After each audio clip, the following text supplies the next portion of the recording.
तो मैं इस समय वृंदावन में हूँ। ये क्लास आपको डायरेक्ट वृंदावन से आप सुन रहे हैं। तो हरे कृष्णा जो स्पिरिचुअलिटी के बहुत से अंग होते हैं, मतलब अगर आप देखेंगे पूरे वर्ल्ड में तो अधिकांश लोग किसी न किसी तरह से उस ईश्वर की आराधना कर रहे हैं। बहुतों को भगवान का नाम भी नहीं पता, भगवान का रूप नहीं पता, भगवान का प्लेनेट नहीं पता। तो उनके शास्त्रों में जो बताया गया है, जैसे कि क्रिश्चियनिटी में जो बाइबल है उसमें तो बहुत ही लिमिटेड नॉलेज है, कुरान में भी बहुत ही लिमिटेड नॉलेज है, और बाकी जो रिलीजन है, चाहे वो बुद्धिज्म हो, जैनिज्म हो, शांतोइज्म हो, इन सब में भी मन को नियंत्रित करना, संसार का स्वभाव, दुख का स्वभाव, इन सब की चर्चा है। लेकिन भगवान के विषय में ऐसे बहुत कुछ डिटेल नॉलेज नहीं है। भगवान के विषय में डिटेल नॉलेज हमें मिलती है पुराणों से। भगवान के विषय में जो निराकार वाली नॉलेज है वो हमें मिलती है उपनिषदों से, और भगवान के दिव्य चिन्मय देह के विषय में, उनके प्लैनेट के विषय में हमें ज्ञान मिलता है पुराणों से, ब्रह्म संहिता आदि ग्रंथों से, और विशेष करके भागवत पुराण से। तो हमें काफी चीजें जाननी है, तभी हम अपनी भक्ति की ठीक से रक्षा कर पाएंगे और हमें अपनी भक्ति को करने में बहुत आनंद प्रतीत होगा। किसी भी समय इस रास्ते में डिसइल्यूजन नहीं होना चाहिए, धोखा, घबराहट नहीं होनी चाहिए, और दिन पर दिन आनंद की वृद्धि होनी चाहिए। जैसे चैतन्य महाप्रभु कहते हैं कि इस रास्ते को जो फॉलो करता है उसका आनंद दिन पर दिन बढ़ता जाता है। तो बहुत सारे एस्पेक्ट हैं जो हमको धीरे धीरे डिस्कस करने हैं। तो उसमें से आज एक एस्पेक्ट मैं आपके साथ शेयर करता हूं। तो हम जो स्पिरिचुअलिटी फॉलो करते हैं वह श्री चैतन्य महाप्रभु के द्वारा उसको दोबारा से जीवित किया गया है। हरे कृष्ण महामंत्र इस युग का धर्म है, ऐसा शास्त्र कहते हैं। तो जो बहुत बुद्धिमान लोग हैं वह श्री चैतन्य महाप्रभु के इस संकीर्तन आंदोलन में भाग लेंगे। कृष्ण वर्णम तुषा कृष्ण सांगो पांगास्त पार्षदा यज्ञ संकीर्तन प्राय यजंते ही सुमेधसा। तो भागवत में यह बताया गया है कि जो बहुत बुद्धिमान लोग होंगे वो श्री चैतन्य महाप्रभु की शिक्षाओं के अनुसार कलयुग में संकीर्तन यज्ञ करेंगे, और वो लोग ही इस युग का एक्चुअल जो धर्म है उसका पालन कर रहे हैं। अलग अलग युगों में अलग अलग धर्म है और वो भी अपनी परंपराओं से आ रहे हैं और लोग उसी का पालन कर रहे हैं। तो इस प्रकार शास्त्र कहता है। तो हमें बेसिकली हरे कृष्णा महामंत्र के इर्द गिर्द हमारी पूरी आध्यात्मिकता घूम रही है। तो हमारे आचार्य कौन हैं, हमें किन्हें फॉलो करना है? तो जिन्हें हमें फॉलो करना है वो हैं श्री चैतन्य महाप्रभु के 6 प्रिय शिष्य, जिनको 6 गोस्वामी कहा जाता है। आप देखिए अपने मंदिर में तो हमारी गुरु परंपरा, जहाँ पे जगन्नाथ दास बाबा जी के बाद सीधा 6 गोस्वामियों के फोटो रखा जाता है। तो ये जो 6 गोस्वामी हैं इनका हमें अच्छे से ज्ञान होना चाहिए यदि आपको भक्ति में बहुत ही अच्छे से आगे बढ़ना है। मतलब आप यूं समझिए कि अगर 6 गोस्वामियों का ज्ञान आपको है और 6 गोस्वामियों के प्रति आपका लगाव हो गया तो आप भक्ति में कभी नीचे जा ही नहीं सकते। और ये 6 गोस्वामी इतने अच्छे हैं, इतने अच्छे हैं कि शायद ही कोई प्राणी होगा जो इनसे प्रेम ना करे, मतलब इनको अगर जान जाए तो इनसे प्रेम ना करे। मतलब शत्रु लोग भी, डाकू, बदमाश, लुटेरे भी इनसे प्रेम करते थे। तो पहले तो मैं इनके नाम बताता हूं। श्री रूप गोस्वामी, श्री सनातन गोस्वामी, श्री रघुनाथ दास गोस्वामी, श्री रघुनाथ भट्ट गोस्वामी, श्री गोपाल भट्ट गोस्वामी और श्री जीव गोस्वामी। तो ये 6 गोस्वामी हैं। श्री रूप श्री सनातन भट्ट रघुनाथ, श्री जीव गोपाल भट्ट दास रघुनाथ। ए 6 गोसाई करी चरण वंदन, जहां होते विघ्न नाश अभिष्ट पुराना।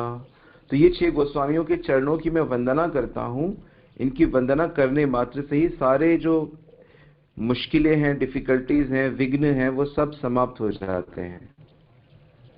और इन 6 गोस्वामियों को की सेवा करने से राधा कृष्ण की जो लीलाएं हैं वो प्रकट हो जाती हैं आपके लाइफ में।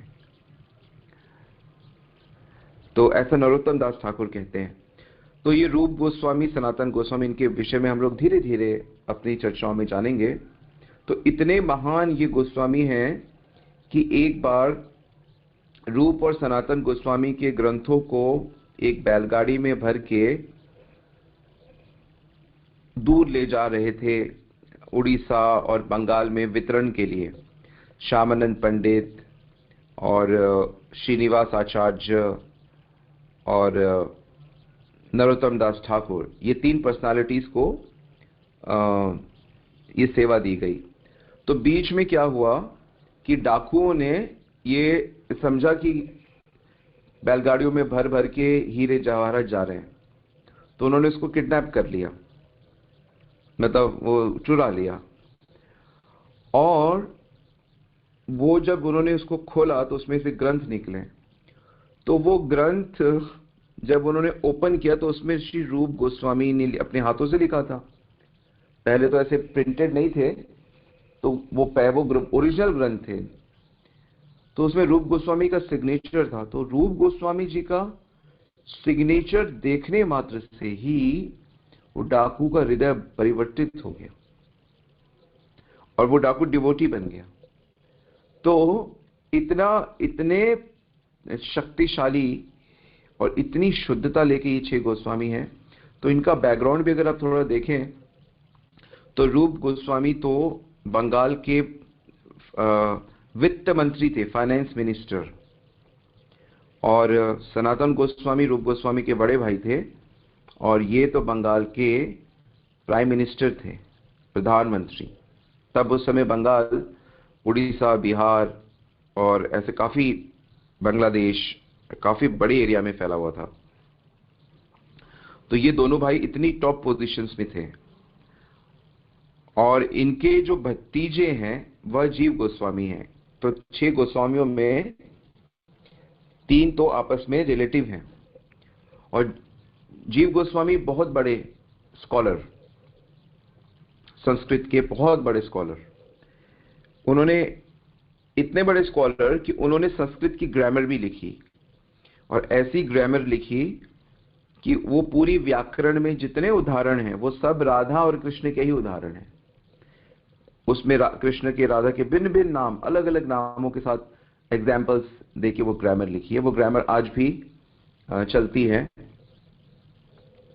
जो लोग संस्कृत सीखना चाहते हैं। तो इसी प्रकार जो रघुनाथ दास गोस्वामी हुए, तो रघुनाथ दास गोस्वामी ये एक राजकुमार थे। बंगाल के जो कई बड़े बड़े जमींदार थे, हिरण्य मजुमदार और उनके भाई, तो ये उनके एक बेटे थे। तो ये राजकुमार थे, इतने धनवान और इतने विद्वान भी बहुत बड़े थे, और ये भी आगे चल के गोस्वामी बने। ऐसे ही रघुनाथ भट्ट गोस्वामी ये बांग्लादेश के एक शुद्ध ब्राह्मण थे, तपन मिश्रा। तो ये तपन मिश्रा बाद में जाके काशी में बस गए थे, और जब चैतन्य महाप्रभु काशी गए तो तपन मिश्रा के यहाँ ठहरे थे। और तपन मिश्रा के कहने पर ही उन्होंने मायावादी सन्यासियों को भक्ति प्रदान करी थी। तो ये तप्पन मिश्रा के बेटे रघुनाथ भट्ट गोस्वामी थे, जो बहुत ही बड़े विद्वान थे। वृंदावन में जो एक महान मंदिर रूप बनाया गया, श्री गोविंद देव जी का मंदिर, जो रूप गोस्वामी जी को प्राप्त हुए थे, श्री गोविंद देव, तो उस मंदिर में 40-45 साल तक रघुनाथ भट्ट गोस्वामी ने गोविंद देव की सेवा करी। और ये रघुनाथ भट्ट के ही एक शिष्य मान सिंह ने इस मंदिर को बनवाया था, जयपुर के राजा मान सिंह। तो ये उनके रघुनाथ भट्ट के शिष्य थे, और रघुनाथ भट्ट राधा गोविंद मंदिर में बहुत इतने वर्षों तक उन्होंने सेवा करी। राधा गोविंद देव लगभग 150 साल वृंदावन रहे, और उसके बाद जब 1700 कुछ ईस्वी में जब औरंगजेब ने आतंक किया, तब वैष्णव लोग उनको जयपुर लेके चले गए। ऐसे कई भगवान जो वृंदावन में श्री विग्रह रहते थे, वो इस समय आपको जयपुर में जाके दर्शन करने होंगे। और एक और गोस्वामी थे गोपाल भट्ट गोस्वामी, हमारे 6 गोस्वामियों में। तो ये गोपाल भट्ट गोस्वामी वेंकट भट्ट के बेटे थे, और वेंकट भट्ट श्रीरंगम, दक्षिण भारत में त्रिची के पास श्रीरंगम एक स्थान है जहां पर भगवान रंगनाथ जी विराजते हैं। रंगनाथ जी का विष्णु रूप है, बहुत सुंदर शेष शैया पे लेटे हुए श्री रंगनाथ जी, और उनके सेवक थे वेंकट भट्ट। तो जब चैतन्य महाप्रभु दक्षिण भारत की यात्रा में गए, तो इन वेंकट भट्ट के घर पर 4 महीने तक महाप्रभु रहे, चतुर्मासी के समय। और उनके छोटे बेटे जो थे गोपाल, वो लगभग 12-13 साल के थे, और वो चैतन्य महाप्रभु से इतने आकर्षित हो गए कि वो तो तभी उनके साथ वृंदावन और पुरी आना चाहते थे, लेकिन महाप्रभु ने कहा कि नहीं, पहले माता पिता की सेवा करो, और सही समय पे कृष्ण तुमको अपनी शुद्ध भक्ति प्रदान करेंगे। तो ये उनके बेटे श्री गोपाल भट्ट जी, जो कई सालों के बाद वृंदावन आए और वहां पे रूप सनातन के साथ मिलकर इन्होंने कृष्ण भक्ति का प्रचार किया। तो इन्हीं के पास श्री राधा रमन जी प्रकट हुए थे। गोपाल भट्ट की भक्ति से प्रसन्न होकर शालिग्राम शिला नरसिंह चतुर्दशी वाले दिन वह राधा रमन श्री कृष्ण के सुंदर त्रिभंग ललित रूप में प्रकट हो गए। तो वो स्वयंभू विग्रह वृंदावन में है, और उनके लिए एक बड़ा सुंदर मंदिर बनाया गया।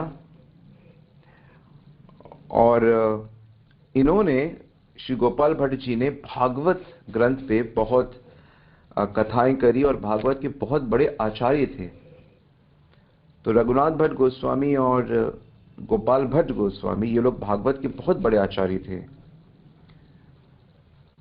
इतने बड़े आचार्य थे कि भागवत करते करते रोते रहते थे, अश्रुपात होता था, क्योंकि कृष्ण कथा, जिनका हृदय शुद्ध हो जाता है, तो उनके हृदय में कृष्ण कथा के आवेग को वो सह नहीं पाते, आनंद के जो आवेग होता है।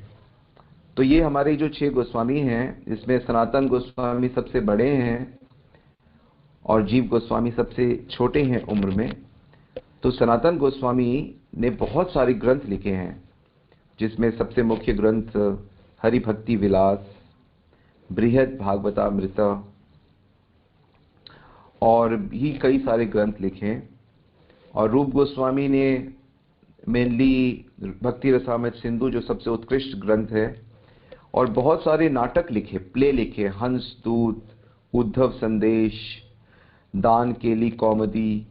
तो रूप गोस्वामी को रस का आचार्य कहा जाता है, और सनातन गोस्वामी को तत्व का आचार्य कहा जाता है। वैष्णव तत्व के आचार्य है सनातन गोस्वामी। तो इतने बड़े प्रधानमंत्री और ये वित्त मंत्री होते हुए भी इन लोगों ने महाप्रभु के से मिलन के बाद इन्होंने अपना सब कुछ छोड़ के ये वृंदावन में बाबा जी बन गए। और वास्तव में देखा जाए तो आज जो भी मुख्य विग्रह हैं, मंदिर हैं, वो इन लोगों ने ही बनवाए थे और विग्रहों को ढूंढा था, मूर्तियों को ढूंढा था जो पुरातन काल से वृंदावन की पावन भूमि में छुप गए थे। वास्तव में ये भगवान वेट कर रहे थे अपने शुद्ध भक्तों के आने का, और फिर इनके साथ ये प्रकट हुए। तो मुख्यतः ये 6 गोस्वामियों ने इतने सारे ग्रंथ लिखे, भक्ति कैसे करनी चाहिए उसकी शिक्षाएं दी, ठाकुर जी की सेवा कैसे करनी है उन पे ग्रंथ लिखे। तो भक्ति के हर एस्पेक्ट पे मूलतः इन लोगों का बहुत बड़ा कंट्रीब्यूशन है। और जीव गोस्वामी जो सबसे छोटे हैं, इन्होंने तो षट संदर्भ रूपी ग्रंथ लिखे हैं। मतलब भागवत के 6 टॉपिक्स पे इन्होंने जो ग्रंथ लिखे हैं उनको षट संदर्भ कहते हैं। तो उसमें पूरा जो भी हमारा भक्ति का साइंस है, विज्ञान है, उन्होंने बहुत सिस्टमैटिकली उसको प्रेजेंट किया है षट संदर्भ में। तो ऐसे उन्होंने भी और भी बहुत सारे ग्रंथ लिखे जीव गोस्वामी ने, और रघुनाथ दास गोस्वामी ने भी कई ग्रंथ लिखे हैं, और रूप सनातन ने तो बहुत सारे ग्रंथ लिखे ही हैं। तो इस प्रकार ये जो हमारे 6 गोस्वामी हुए हैं, इनका बहुत बड़ा कंट्रीब्यूशन है। इसीलिए इनके विषय में अधिकांश सुनना चाहिए। और 6 गोस्वामियों के कुछ विग्रह को मिलाकर और भी कुछ 1-2 मुख्य भक्तों के विग्रह को मिला के हमारे 7 टेम्पल्स हैं वृंदावन में, वृंदावन के 7 ठाकुर। तो 6 गोस्वामी और 7 विग्रह, सप्त देवालय उनको कहते हैं। तो ये हरे कृष्णा भक्तों के लिए ये बहुत ही महत्वपूर्ण है इनके दर्शन करना। तो जब भी वृंदावन आए तो कम से कम जितना हो सके इन 7 मंदिरों को के दर्शन करने चाहिए।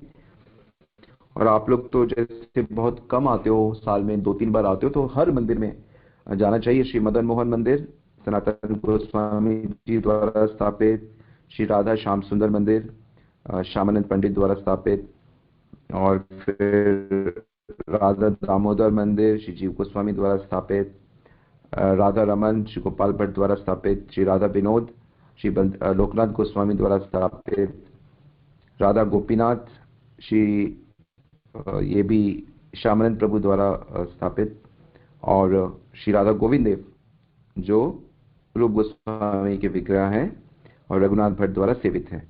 तो ये 7 मंदिर हैं जो वृंदावन के सप्त देवालय हैं, और ये 6 गोस्वामी हैं जो वृंदावन के मुख्य आचार्य हैं। तो इनके बारे में और भी आप जानकारी प्राप्त करेंगे। जो ग्रंथ आप पढ़ सकते हैं वह ब्रज के रसिक आचार्य, ब्रज के रसिक आचार्य ग्रंथ वास्तव में हम सभी के पास अपनी पर्सनल कॉपी होनी चाहिए। तो जिनके पास है ठीक है, और जिनको चाहिए तो वो हमें बता सकते हैं, हम अरेंज करेंगे। तो लगभग 300 रुपए की आती है का ये ग्रंथ आता है। तो ये बहुत ही अद्भुत ग्रंथ है। इसमें बहुत सारे अन्य अन्य आचार्यों का भी जीवन परिचय दिया गया है। तो हरे कृष्णा, श्री वृंदावन धाम की जय, श्री षट गोस्वामियों की जय। तो किसी को कुछ कमेंट करना है तो स्वागत है।